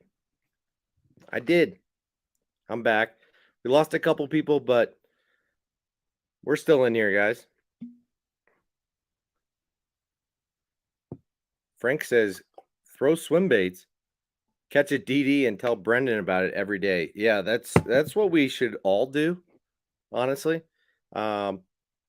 Although there might be very few double digits in the state of Colorado, so I don't know exactly where that would happen. I would have a better chance at catching a 7-pound smallmouth than catching a double-digit largemouth in Colorado. And if and when I get a boat and some forward-facing sonar, at that point it'll be on, and you know, the fish are no longer safe. So I don't know what to say. I'm enjoying the love of the game right now, and catching fish, even though I'm 6 or 8 years into fishing for bass. For me, it's just about, you know, the tug is the drug. I'm just trying to catch fish, not necessarily trying to catch my PB every time I go out. So if that were the case, I would be throwing swim baits a lot more frequently than I am, than just mixing up techniques and trying to catch fish as much as possible. That said, I'm not exclusively throwing the most fish catchingest presentations. You know, there's some people out there like Ned Katie who is throwing like the Ned rig exclusively, trying to catch as many fish as possible every time he goes out. And that is not what I do either. So I like to bridge the gap of fishing a wide variety of presentations, try and catch as many fish and also big fish while I'm out. Um, but you know, to each their own. We all do slightly different things. I am curious. So, am I gonna fish a baby-sized topwater bait from time to time, whether to catch a mega trout or catch dinky bass? Absolutely, because BFS appeals to me. But am I also likely to throw, um, you know, an oversized shallow diving crankbait and catch the snot out of them? Yeah. And if I stumble into some 4-pounders, um, every now and again, am I going to be ecstatic? Yes. But we all do our own thing.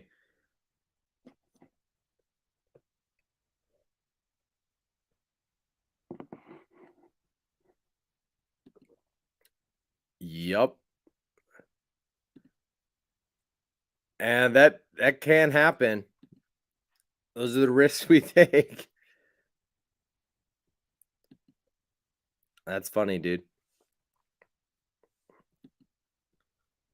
The jointed claw is a great swim bait. Yeah, I don't know why it goes not talked about. I threw it a handful of times this year and was very impressed with the action. I like its fall rate or lack thereof, a little bit better than say the depth slide swimmer, but I like the slide swimmer's action just a little bit better. Um, the slide swimmer has a little bit smoother of an action, and the jointed claw has just a slower fall to it, and very smooth action in its own right. So I agree that it is an underrated bait, perhaps, but very good. Wow, you got the 70 size. I've got it in the, I don't know if it's a 168 or what they call it, but 178, I think. Let's see.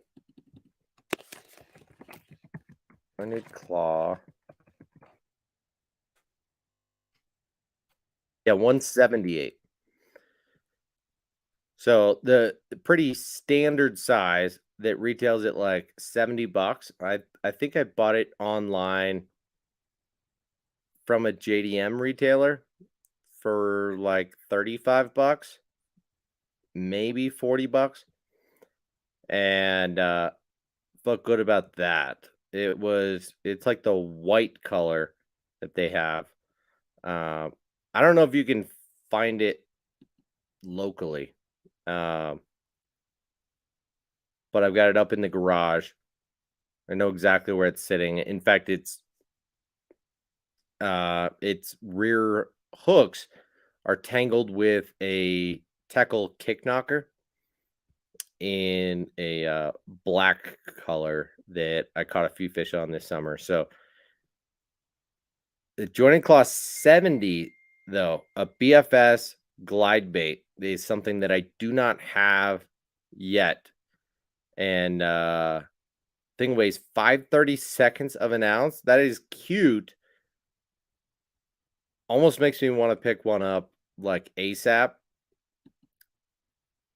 That's wild, dude.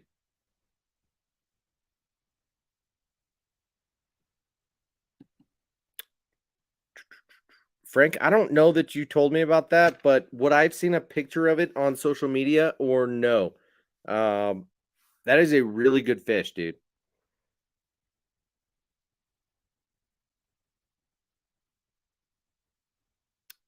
That's awesome. Every now and again, trout will surprise you in that way. I mean, they are predators after all, but that is awesome. Especially a rainbow. I would not be as surprised to see that from a brown, but from a rainbow, that is super cool, dude.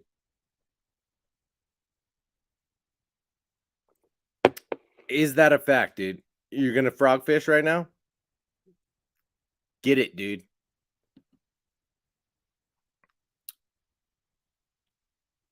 Yeah, well, have you fished it yet? And what do you think of its action? Because if you recommend it, I very well might give it a shot. But if you're on the fence about it or you haven't fished it, I'll probably hold off for now. Um, the Jointed Claw is one that like I was hesitant to purchase for no particular reason other than price for a while. And then I found it on a JDM website. I was already buying some other things and just kind of priced me into um, purchasing it for the sake of it. And then I took it out this year and I liked it. So yeah, sometimes that happens. But what do you think of the 70? Have you fished it or no, not yet? And to the rest of you 14 people in here right now, drop a comment and let me know what you're thinking and what it is that you might want to talk about if you're not just sitting in bed waiting to fall asleep and you can't. Did I just scare a couple of you off? Get out of here. I don't literally mean get out of here, but rather just contribute in the chat.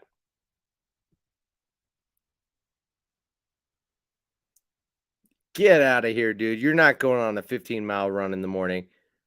No way. I don't believe you, dude. You're talking on the boat. Okay. 15-mile run in the boat in the morning. Let's go. You're not running on foot. There's no way. I would not believe you.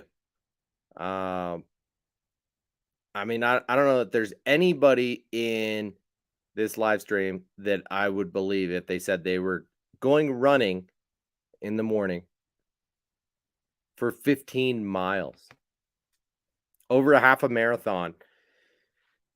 Now, in the boat, that doesn't mean shit to me. Sure, that might take you a while, depending on where you have to slow down. But whatever. You're 95 pounds and lazy. Okay, so 95 pounds tells me that you're probably not running 15 miles. Lazy confirms that you're not running 15 miles, but in a boat, maybe.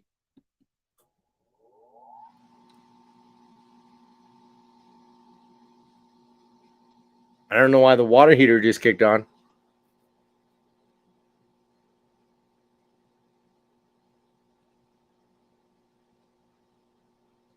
Dude, Frank, you're lucky that you get to go fish tomorrow. I was hoping to go fish with my pops tomorrow, and no, I don't even know what I'm going to be doing with my kids. We watched Harry Potter 2 tonight for the first time, and they were terrified out of their minds. I didn't remember how scary Harry Potter can be, but the second one got the best of them. They were a little bit scared. I'm surprised that nobody has showed up here tonight during the live stream to get my attention and tell me that they can't sleep or whatever, right? Because you guys have been used to that, and that is somewhat typical on these live streams. Is that my kids just show up randomly, and I've got to disappear or mute you guys or what have you. But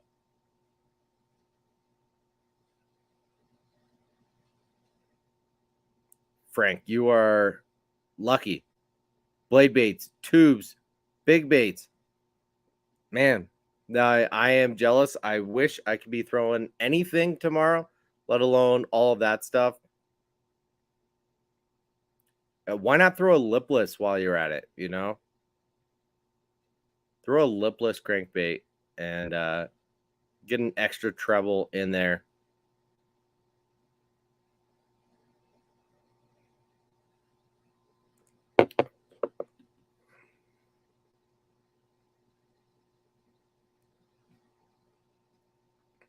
Okay, so you haven't fished it. Look what happens.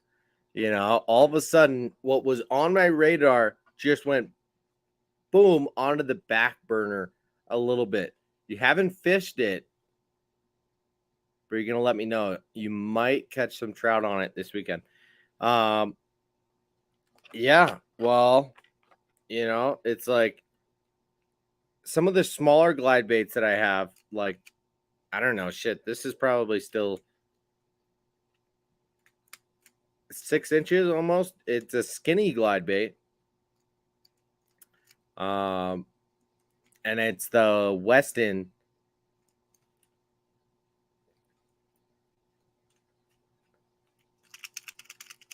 But I don't have any tiny little glide baits. And I'm curious about it.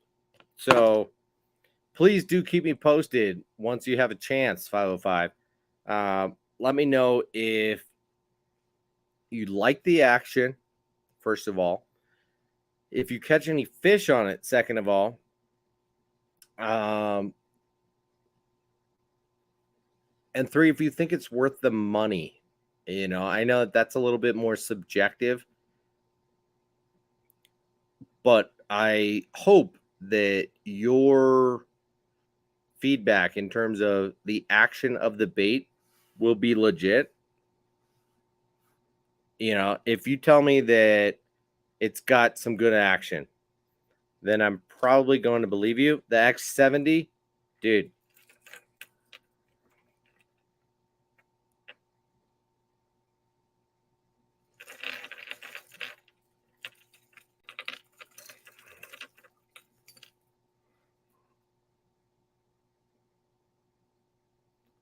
Yes.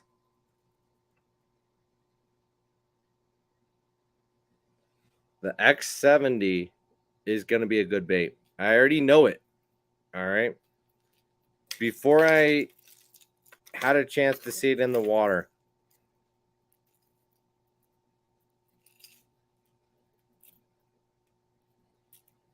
I knew that the X70 versus the X80 Trick Darter Junior, I knew that the X70, this is, ow.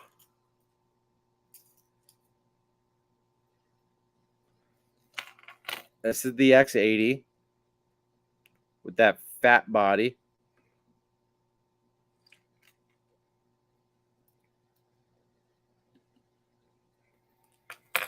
But the X70, a little bit more traditional of a jerk bait.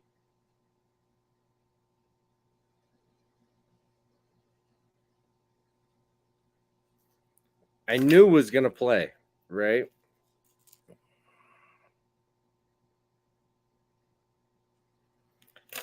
So I grabbed a couple of them straight out of the gate. No, the Weston does look cool. I think it'll be a good bait, but I don't think they make it in smaller sizes than this guy right here. And this thing weighs 44 grams. So, you know, it's not much smaller than, say, a traditional S Waiver 168 or something of the sort. Like, this is not a small glide bait per se, but it's a good one. Now, is that joint worth shaving down? Maybe a little bit.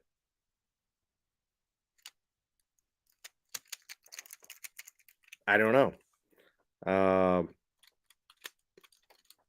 Depends on how choppy you want it. And as I explained earlier on this stream, I don't necessarily want a glide bait that's all that choppy.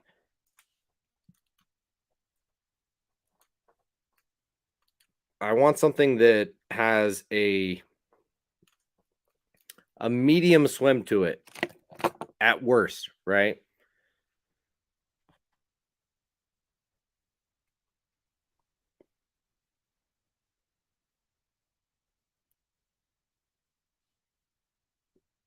Dude, that's crazy. My kids have not been the same way. You know, we're watching the second Harry Potter, and some big ass snakes are coming out to get Harry. And my kids are like hiding behind pillows and shit like that, like just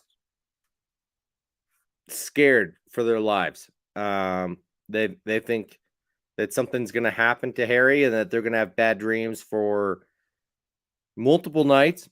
And so I get it. Um, I don't know, dude. And that's wild though that your kid was that extreme.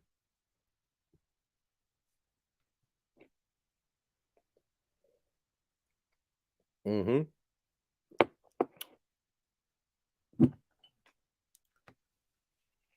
Guys, this bourbon is super oaky, and I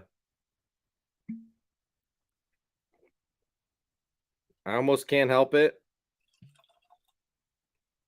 I say almost as I'm pouring it, you know. It's like there's 14 of you in here watching, and yet I'm pouring a freshie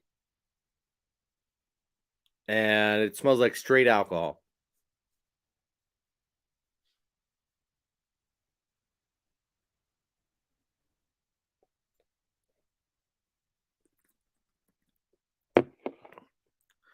Now it doesn't taste like straight alcohol, but um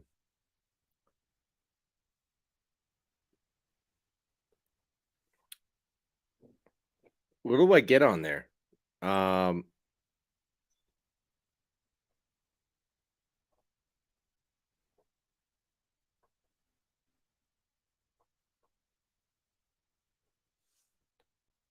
you know, it is a lot of the classic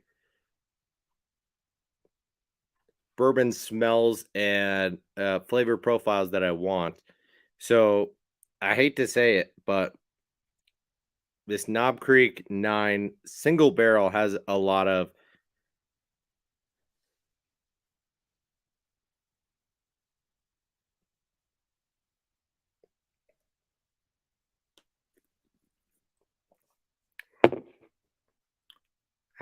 oak, a lot of tobacco, a little bit of vanilla.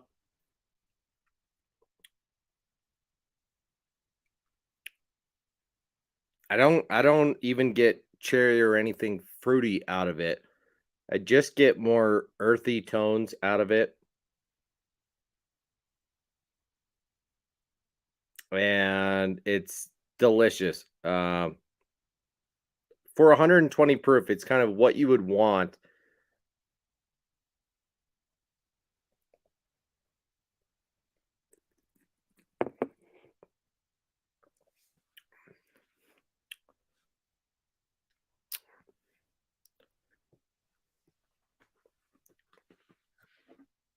It's getting to be, as I think about it, it's got more alcohol on it than I would have thought, but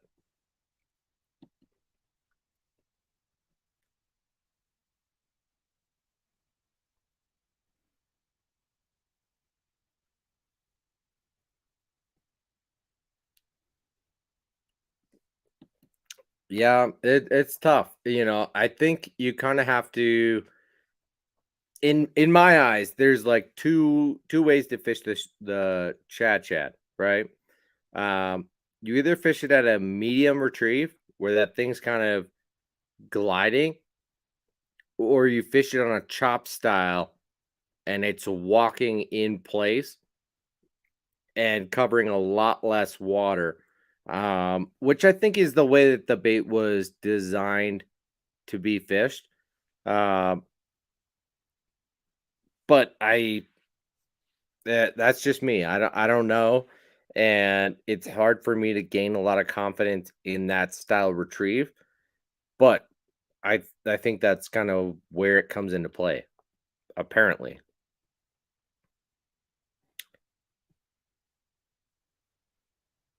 dude, I have the stunner. Um,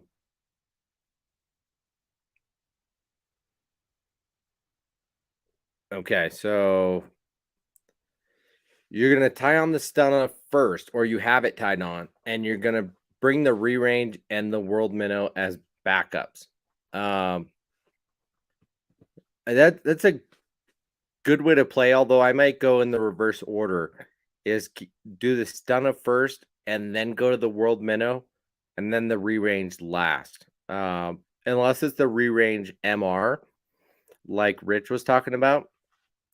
Um, the re-range itself will fish the shallowest of the bunch. So you you kind of have to plan on the world minnow being the I don't know. I don't want to say the best of both worlds because it's not that, but um it's going to fish the middle of the column. The stun is going to fish that true 4 to 6 foot range, and the world minnow is going to be like a foot higher than that and give you a little extra flash. And the re range is going to be even shallower than that, but give you less flash. So it's like it kind of depends on what you want, right? Um, the stunner is probably going to be more in line with what you'd get out of a Vision 110 in comparison to the others. Um, and it's even going to sink a little bit on you. So if the fish are more aggressive, I would go with the stunner and I would stay with the stunner. So I would probably start with it. And then depending on where the fish are relating or how they're reacting, then I would go to the world minnow if the sun is high. Um, Otherwise, I might just skip straight to the re-range. So I hope that kind of answers your question. But the stunner is good, but it's a slow sinking jerk bait. Like you can't exactly stop and kill it for very long. Um, so start with the stunner and see what happens, and then move on either to the world minnow or skip over it and go to the re-range. Yeah, no, I mean if like you're saying, Frank, if the fish Need a little extra nudge, or if the sun is up, then by all means throw that Shimano World Minnow. Get that flash boost going. But if not, then just go to the re-range. It's like it's hard to go against what you know or what you like.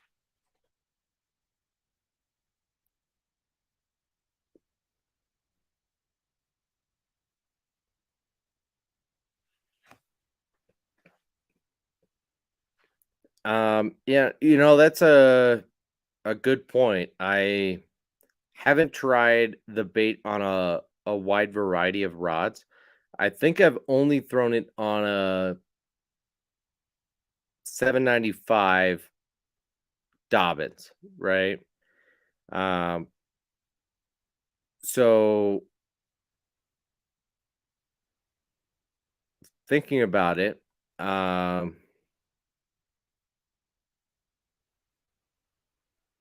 like I said, I either prefer it on a medium retrieve where that thing is meandering a little bit more, or like it's technically supposed to be fished. I walk it in place.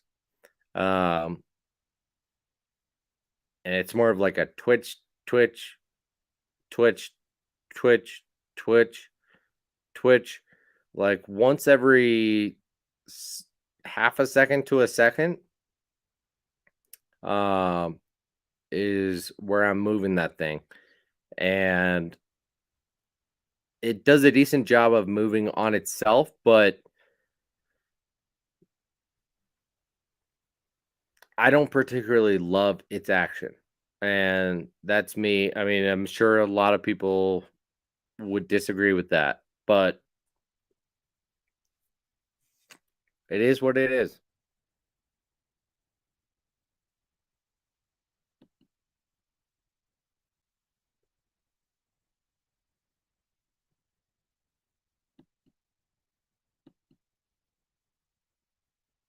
Yep, and I totally hear you there, Frank.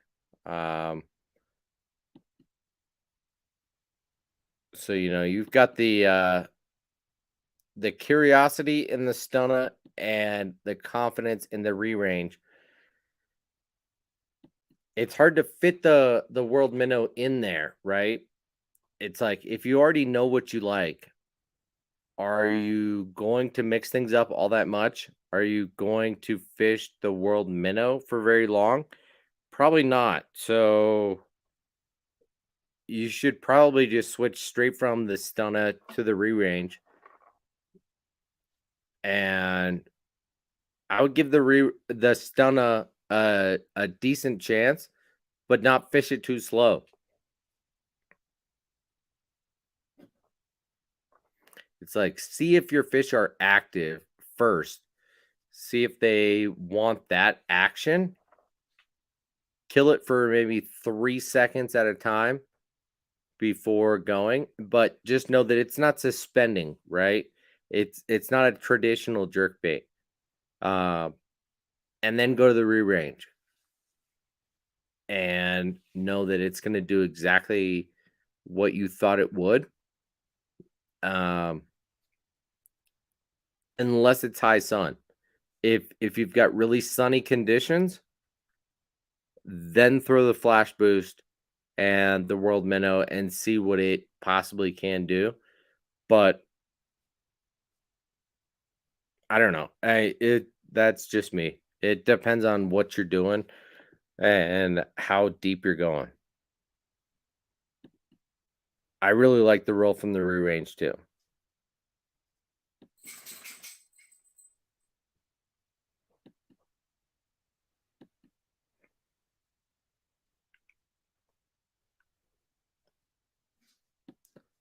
Interesting. I did not know. Okay, so Oregon Small Jaw says no. So I read that right. Frank said the river fish are really eating the Shimano yesterday. So I just wanted to get another jerkbait bite. Well, in that case, throw some Shimano in there second. Especially if the sun is shining, you know. I would factor that in.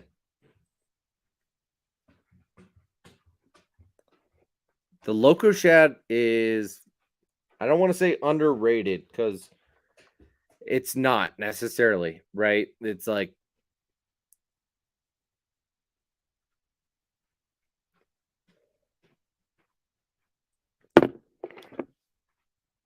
Jacob has brought that. Jacob Wheeler has brought that onto the market, and in, dare I say, stunning fashion.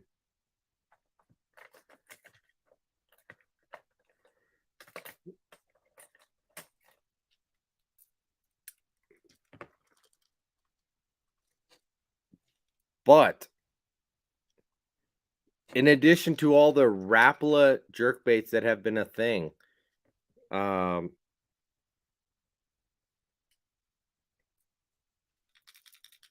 Jacob Wheeler has been throwing the 13 Fishing Loco Special a decent amount, and the dude is sponsored by Rapala, who has every jerkbait known to man, from the X-Rap to the Ripstop and everything in between.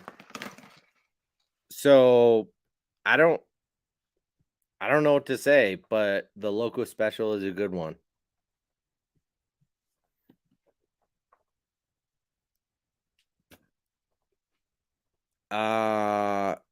It kind of depends, right? In general, yes.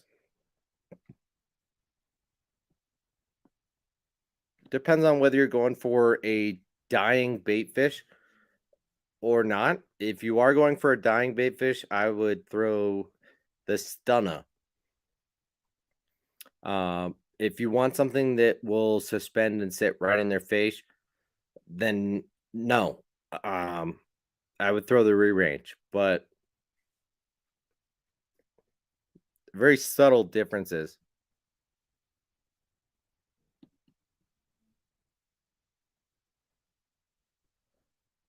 Yeah.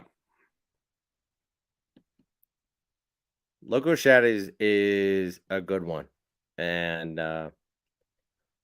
does not get talked about quite enough. And that is another one. I'll end this live stream on just saying that if you're wanting to buy a good jerkbait, I'm pretty sure Discount Tackle has it on the regular.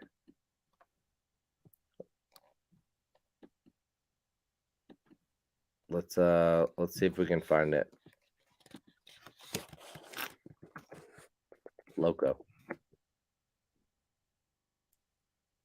Loco Special.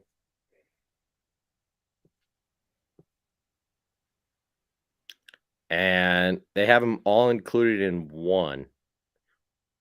So 3 to 5 feet and 6 to 9 feet. You got to be a little bit weary of that.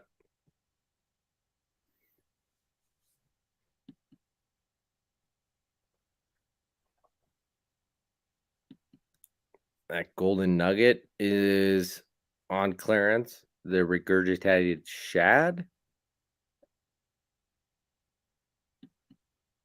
is on clearance. And looks like that's about it.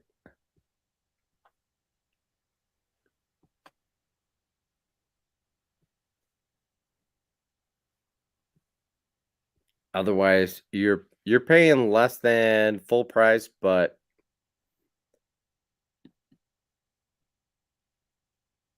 $10.94. I am tempted to buy this right now. I'm going to add it to the cart so as to not forget. And that is probably going to do it for tonight. guys, thank you for hanging out. It's been fun.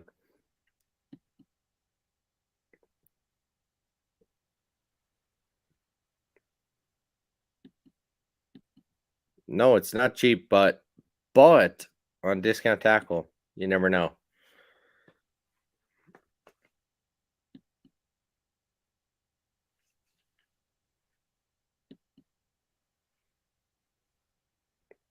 And another jerkbait. Do we really need it? I don't know. Guys, thank you so much for hanging out tonight. Hope you have a great rest of your night. Enjoy the rest of your weekend, and I will see you next weekend. All right. Peace out, guys.